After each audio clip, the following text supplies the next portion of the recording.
સુરતના પૂણા પોલીસ મથકની હદમાંથી ઝડપાયેલા લાખોના MD drugs મામલે એમડી મંગાવનાર મુખ્ય સૂત્રધાર અને રાંદેર ખાતે રહેતા ઇસ્માઇલ ગુર્જરને ક્રાઇમ બ્રાન્ચે કોઝવે પાસેથી ઝડપી પાડ્યો છે। પોલીસને જોઈ તે તાપી નદીમાં કૂદ્યો હતો, જ્યાંથી પોલીસે તેને ઝડપી પાડી સમગ્ર ઓપરેશનનો વિડીયો પણ બનાવ્યો છે। ક્રાઇમ બ્રાન્ચે બાતમીના આધારે કોઝવે નજીક આવેલા તાપી નદીના પાડા પાસેથી રાંદેર વિસ્તારના કુખ્યાત અને MD drugs dealer Ismail Gurjar ઉર્ફે ઇસ્માઇલ પેન્ટર મુબારક શેખને ઝડપી પાડ્યો હતો।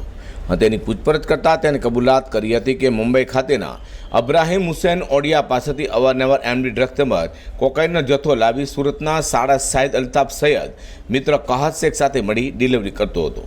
ગત તારીખ 26મી જૂન 2022ના રોજ મુંબઈથી અબ્રાહિમ ઓડિયા તેની પત્ની તન્વીર સાથે 39,10,000નો કોકાઈનનો જથ્થો આપવા આવી રહ્યો હતો, તે પકડાઈ ચૂક્યો હતો। ત્યારબાદ તેનો સાડો સાહિદ તથા મિત્ર કહાદને પણ પોલીસે ઝડપી પાડ્યા હતા। પોતે ભાગતો ફરતો હતો। હાલ તો ક્રાઇમ બ્રાન્ચે મુખ્ય એમડી ડીલર ઇસ્માઇલ ગુર્જરની ધરપકડ કરી છે।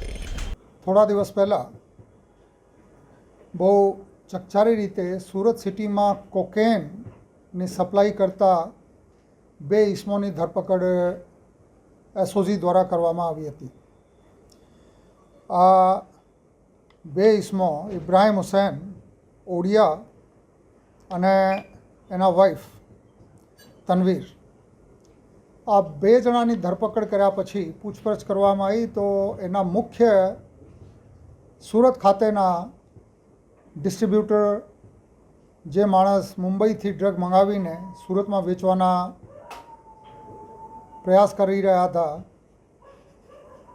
ઇસ્માઇલ ગુર્જર હોવાનું પોલીસને તપાસ દરમિયાન જાણવા મળેલ। ઇસ્માઇલ ગુર્જરને પકડવા માટે કેટલાક દિવસથી પોલીસ પ્રયાસરત હતી। એસઓજી પણ પ્રયાસ કરી રહી હતી, ડીસીબીની ટીમ પણ પ્રયાસ કરી રહી હતી। ગઈકાલે સાંજના સમયે પોલીસને જાણવા મળેલ કે રાંદેરના કોઝવેની પાસે ઇસ્માઇલની લોકેશન છે। અમારી ટીમ ત્યાં પહોંચી, જગ્યા એવી હતી અને દૂરથી પોલીસ દેખાણી અને આ કોઝવેના પાળા ઉપરથી નદીમાં કૂદી ગયો હતો। ઇમિડિયેટલી એની પાછળ અમારા ક્રાઇમ બ્રાન્ચના જે પોલીસમેન હતા આ લોકો પણ પાછળ કૂદ્યા।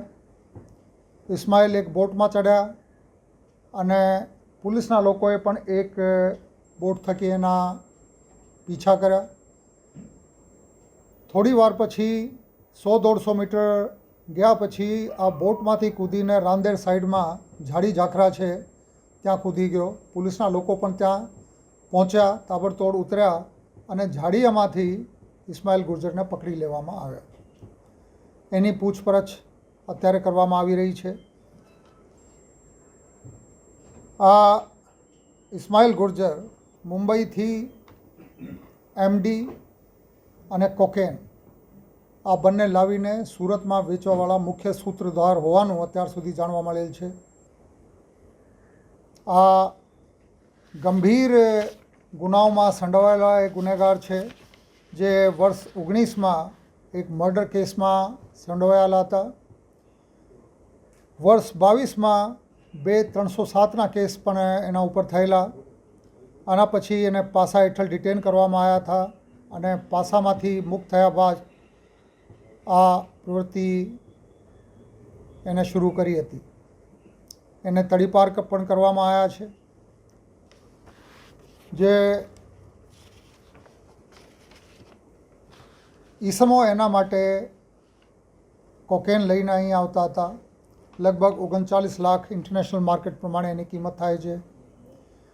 આ ડ્રગ મુંબઈમાં મોટા ભાગે નાલા સોપારામાં રહેતા આફ્રિકન લોકો, જેમાં નાઇજીરિયન્સ પણ છે, આઇવરી કોસ્ટના લોકો પણ છે, આ લોકો મુખ્ય સૂત્રધાર છે આ ડ્રગ કાર્ટેલના। હાલ તો રાંદેરમાંથી સમગ્ર સુરત શહેરમાં એમડી, કોકાઈન, ચરસ સહિતના નશીલા પદાર્થોનું સપ્લાય કરનારા મુખ્ય સૂત્રધાર ઝડપાતા જ પોલીસ હવે તેઓ પાસેથી ડ્રગ્સ લેનારાઓ સુધી પણ પહોંચે તે ખાસ જરૂરી બન્યું છે। અઝર કુર્સી સાથે પ્રકાશવાળા।